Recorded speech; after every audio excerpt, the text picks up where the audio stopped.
Hello my quilting friends, Leah Day here with a new video for the Machine Quilting Block Party. This month we are quilting block number 6, our Solar Flares block, and again we're using a combination of walking foot quilting and free motion quilting. So let's jump on our machine and get some tips for walking foot quilting first.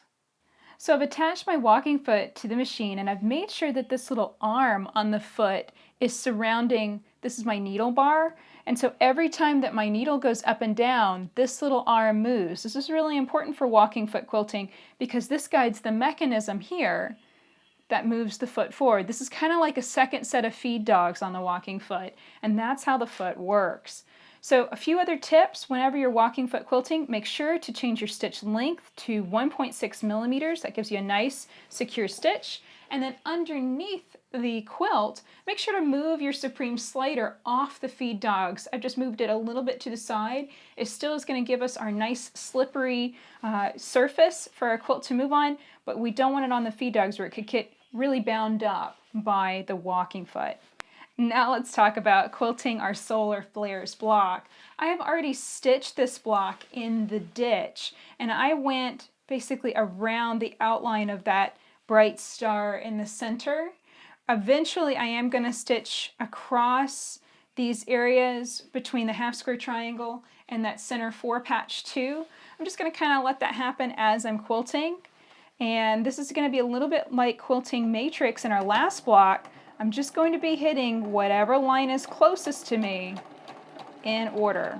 So I'm getting started here, stitching through that half square triangle.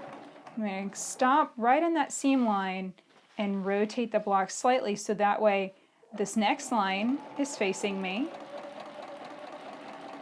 And this is just going to be a situation of looking at the block and deciding, okay, what is the next closest line? The design here in the center is spiral illusion, and it creates a really interesting effect on the block, but it is going to be a little bit of stitching, travel stitching, a little bit of moving the block around just to get to each space.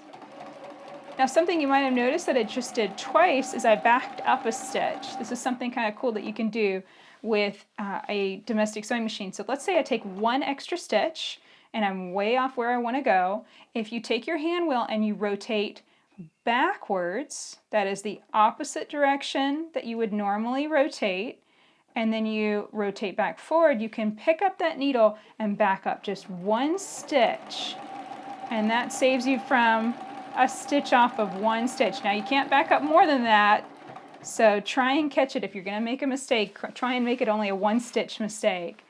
Okay, so I'm going to come back to this little line right here later. Instead, I'm going to connect with this line on the far end that starts our spiral illusion. So I'm stitching on down, and the nice thing about walking foot quilting is once you get a nice straightaway, a nice straight line in front of you, you can kind of put your foot down and speed up. So this is starting our spiral illusion, and the biggest key with this design is going to be figure out your line, whatever you're stitching on, and keep that in your mind, and don't get distracted by all the other lines you're going to be stitching over. It can be a little distracting because you've got basically a spiral going in one direction and then another spiral on top of that. It's at a 45-degree angle, so there's a lot of lines involved in the center of the block. Just stay focused on the lines that you are stitching. So you can see this is really, really simple. Just staying on that line. As soon as I come to a turn, I leave my needle in the down position. I rotate the block around, get my hands back in position, stitch straight on down. Walking foot quilting kind of has a reputation as being slow, and certainly we will have to break thread more often with walking foot quilting than with free motion quilting.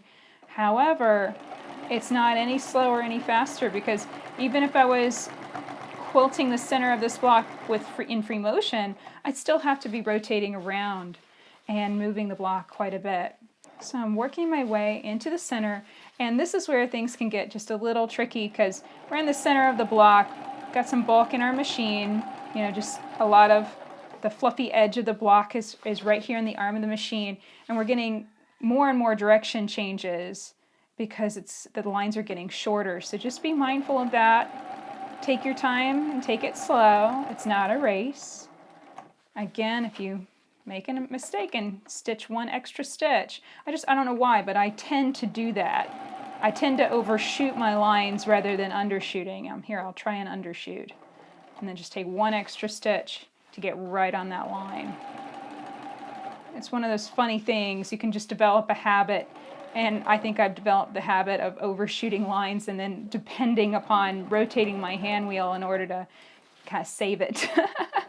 So the center of the block here is a little bit of stitching in the ditch. I'm just aiming right for those ditches, and then now I'm going to be stitching the straight lines back out of the center. So we spiraled inside, and now we're spiraling back out. So I'm working my way back out here, and I'm just going to hop right across the stitch. I'll end with my needle in the down position.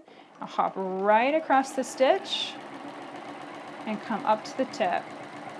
So I did a bit of travel stitching, making sure that I have stitched between the half square triangles and the center 4-patch block.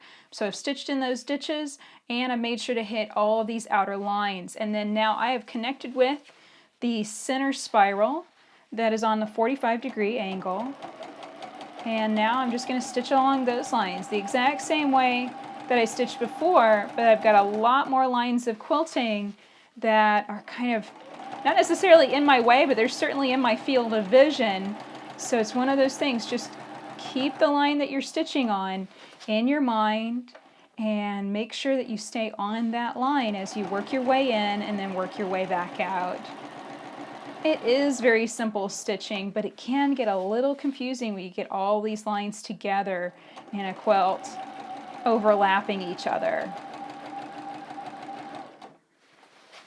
As we get towards the center, again, there's a little bit more bulk in the machine because we're right in the center, and a few more direction changes because the lines are short.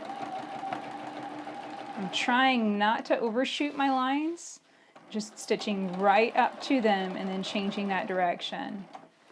But even if I do overshoot one stitch, that's okay. We can back that up. The center is fun because it's these little 1/2-inch lines that come together right in the center. And then you really start to see the spiral illusion effect. It really does look beautiful. So we're coming up on the last of that line, and that is our center solar flares block quilted with our walking foot. So at this point I am going to change feet. I'm going to switch to free motion quilting, and I'm also going to change thread colors to an orange thread color so that way you can see what I'm stitching in this background. So I've switched to free motion quilting, and I've attached a darning foot to my machine. I've also lowered my stitch length down to 0. And I've moved my Supreme slider back over the feed dogs, so it's going to help this quilt move around in all directions. I started stitching from this point. I stitched in the ditch down and around the corner triangle, and right now I'm in this corner and I'm filling it in with these straight lines. So this is just some careful stitching in the ditch and then rotating the block around and stitching those straight lines. And yes, you could leave your walking foot on for this section, for the stitching in the ditch and these straight lines. You could definitely leave your walking foot on for this and stitch all of it with that instead. However, we're about to switch to this curvy, wiggly, hot path design, and that's going to certainly be easier to stitch in free motion. So that's why I went on ahead and made that change and changed my thread colors.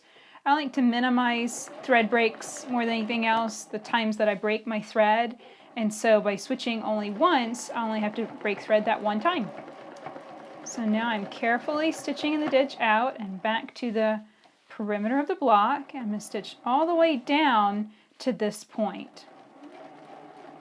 And yes, it is much easier to stitch in the ditch with a walking foot. However, it's not impossible to do this with your darning foot with free motion. It's just careful, steady stitching and keeping everything in line so that you can see what you're doing. So now let's start stitching hot pad. This is the kind of wiggly design that we've stitched in the borders of all of our blocks. but this time we get to stitch it on both sides. What I mean is we're stitching these wiggly flame shapes, and then we're going to stitch more wiggly flame shapes to kind of butt up against them and interlock. So you can see it's just a simple wiggly line. I'm coming to and hitting the ditch line, but I'm not really travel stitching or anything. I'm just hitting it and then bouncing against it and wiggling my way back into the middle of that area. I call this a center fill design, or a edge to center design, because we're stitching from the edge of our quilting space into the center and then back to the edge. And that's how it's filled. And you can use this design for so many different things. You can use this to fill in sashing. We could even have done this in 2 colors. That was one thing I was considering when I looked at it, is I could have done this side in white or a different color, changed thread colors, and had a different color for that second set of flames. So that's another idea too.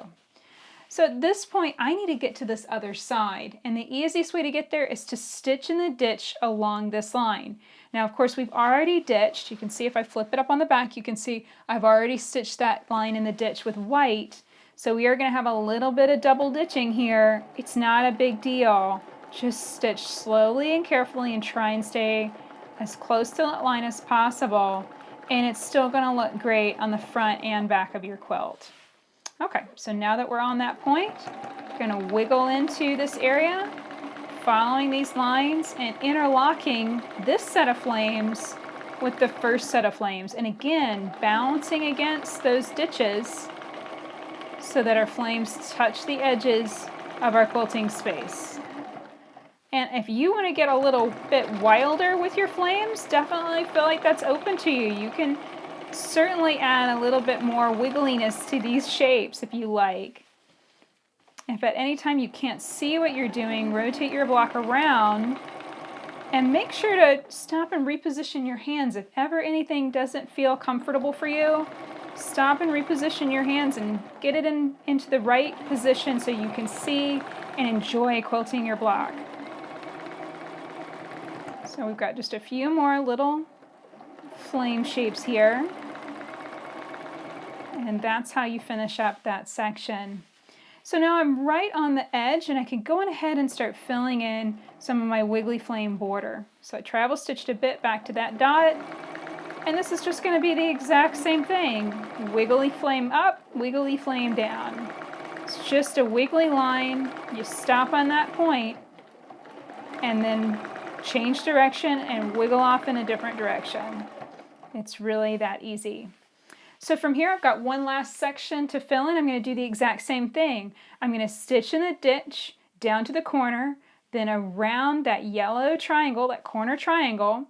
Then I'll fill in this space with these straight lines, travel stitch back out, and reach this point, then fill in with my wiggly flames into the center, travel stitch and fill in the wiggly flames on the opposite side, and then I'll be ready to fill in all of the border with my wiggly flame shapes. This is a really nice flow, so take your time and enjoy filling in your Solar Flares block. So that's it for our Solar Flares block. I really hope that you enjoyed learning how to piece and quilt this with me. If you'd like to find the pattern for this beautiful quilt block, click right here to find it at leahday.com. Don't forget to subscribe to our YouTube channels so you don't miss out on any new videos coming out every Monday. Until next time, let's go quilt.